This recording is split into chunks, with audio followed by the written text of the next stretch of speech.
Hi, what's up? Sunod po natin 'tong si Showbiz Fanatic. Panoorin po natin ang mga punto de vista dito ni Showbiz Fanatic, mga nakikita niya sa paligid, sa mga bagay-bagay na nangyayari diyan sa Pilipinas. Simulan na natin. Pumirma para ma-impeach si VP Sara. Mga congressman, kanya-kanya ng hugas ng kamay. Ilang mga netizen nanindigan na hindi makakatakas ang mga mambabatas sa hagupit ng karma. Sa isang trending news online, tila umami na raw ang Cagayan de Oro representative na si Lordan Swan nang tila dahil sa pera, pumirma ang maraming kongresista. Tunay na nabulabog ang maraming taga-CDO, maging ang mga netizen na nakabasa ng controversial alleged statement ni Congressman Lordan Swan. Naging isa sa pinaka-trending topic ngayon online ang nasabing alleged statement na di umunay sinabi raw ng kongresista ng 1st District ng Cagayan de Oro na tila ginamit lamang raw ng mga Duterte ang taong bayan at ang totoong nagsasabi ng buong katotohanan ay ang speaker na si Martin Romualdez maging ang administrasyon ni Pangulong Bongbong Marcos. Sa kanyang mga taga-suporta, tila sinabi pa di umano ni Attorney Lordan Swan na marami ang nagka-question sa kanya naging pagpirma. Ngunit asahan raw nila na babahan ng ayuda dahil after daw nilang pumirma sa kagustuhan ng ilang mga kongresista, nag-provide daw si Martin Romualdez ng additional allowance o budget para maibigay sa mga Pilipinong nangangailangan ng tulong pinansyal. Ang mas nakapagpataas pa ng kilay ng maraming botante nang di umunoy sabihin na this is just the beginning. Accountability and real service will continue and I stand by my decision. Unquote. Matapos kumalat ang nasabing statement na ito, bugbog sarado sa mga taga Cagayan de Oro ang kanilang sariling congressman na si Representative Swan, kung saan tila kinamumuhian na siya lalo na ng mga botante.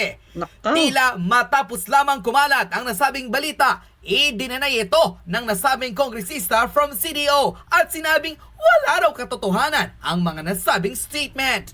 Ngunit tila mukhang huli na ang lahat dahil kumalat ang balitang ito at hindi raw niya ma-i-deny na isa talaga siya sa pumirma para ma-impeach si VP Sara.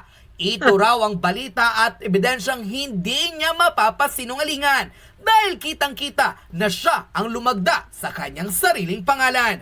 Dahil dito, hindi na raw iboboto ng kanyang sariling kababayan ang kanilang sariling congressman na si Representative Lordan Swan matapos ang kumpirmado na isa ito sa pumirma para mapatalsik si VP Sara.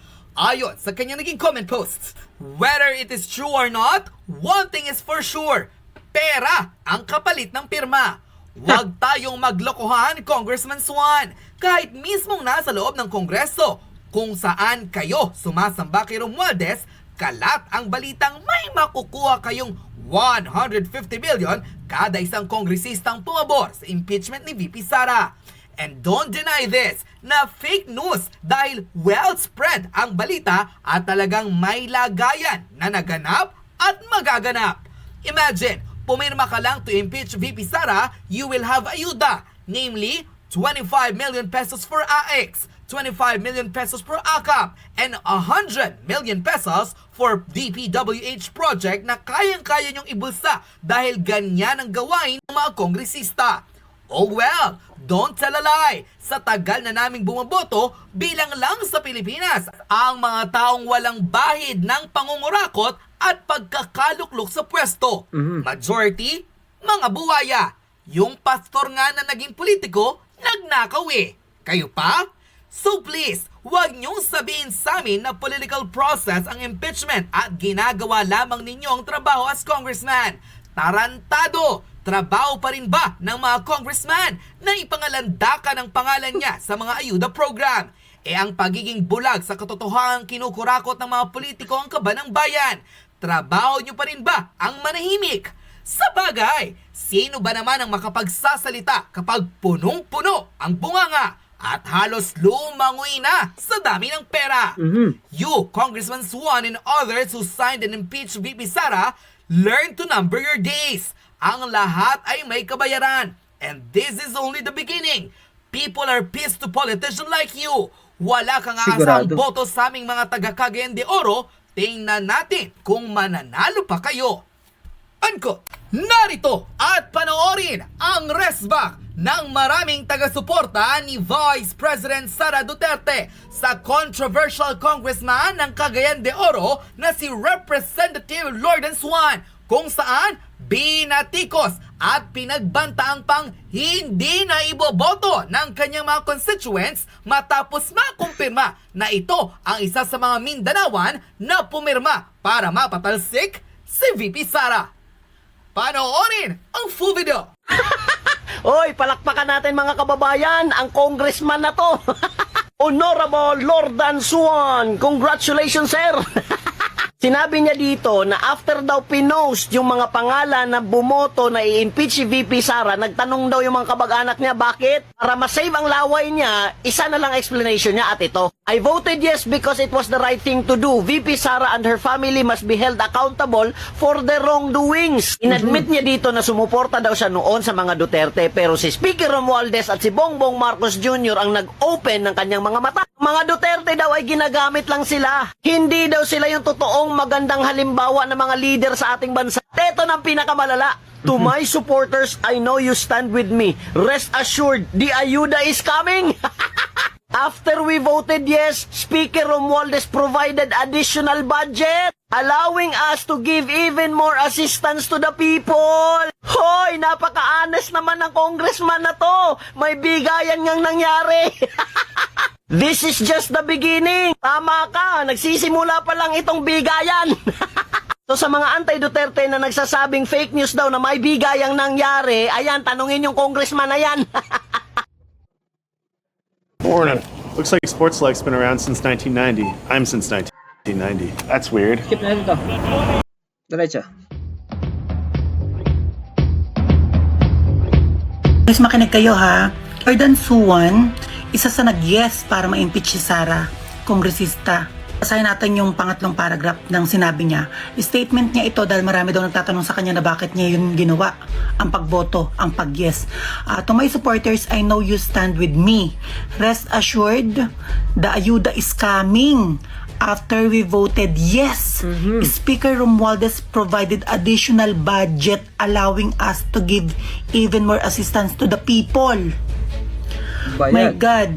Earlier today, may lumabas din na nagkaroon daw ng 150 million para dun sa 215 na congressman para bumoto ng yes. Tanong natin ha, kapag ba hindi sila bumoto ng yes, hindi sila bibigyan ng pang-ayuda or assistance para sa mga tao?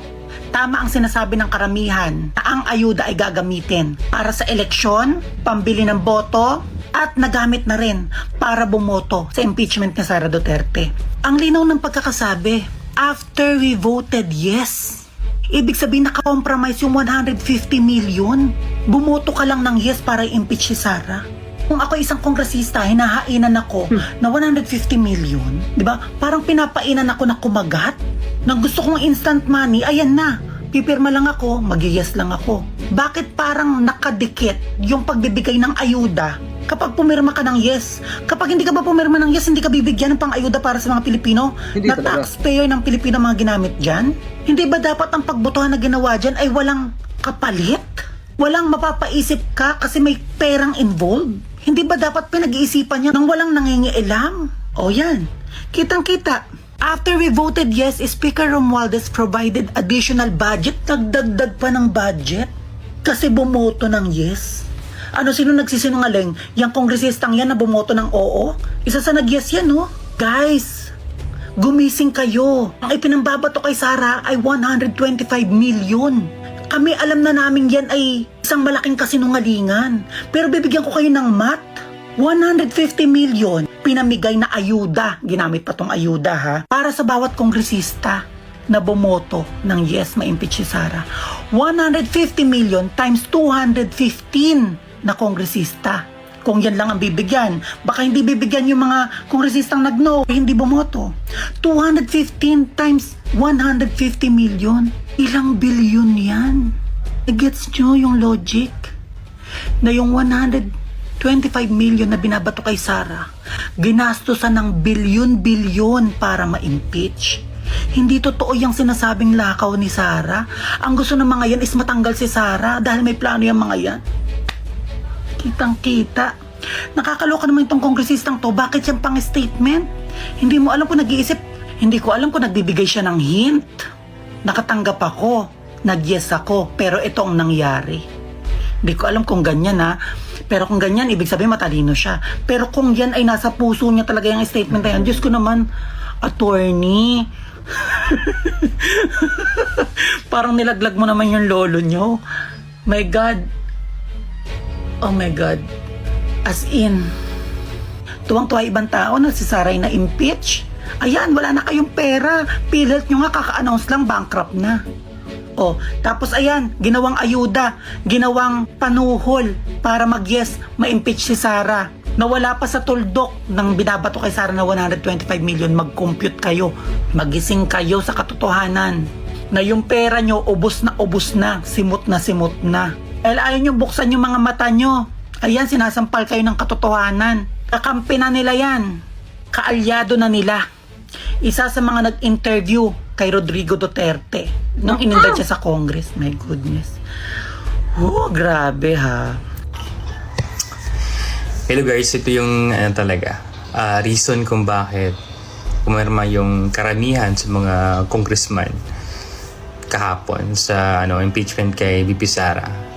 Ito na sinabi mismo ng 1st District Cagayan de Oro representative na si Lord Dan Suwan. I will not call him honorable kasi hindi naman siya respeto talaga. But guys, yan, manenggingon, I voted yes because it was the right thing to do. VP Sara and her family must be held accountable for their wrongdoings. I admit, I once supported Duterte, but Speaker Romualdez and President Bongbong opened my eyes. The third is clear. The Duterte were just using us. They are not the good leaders you once believed them to be.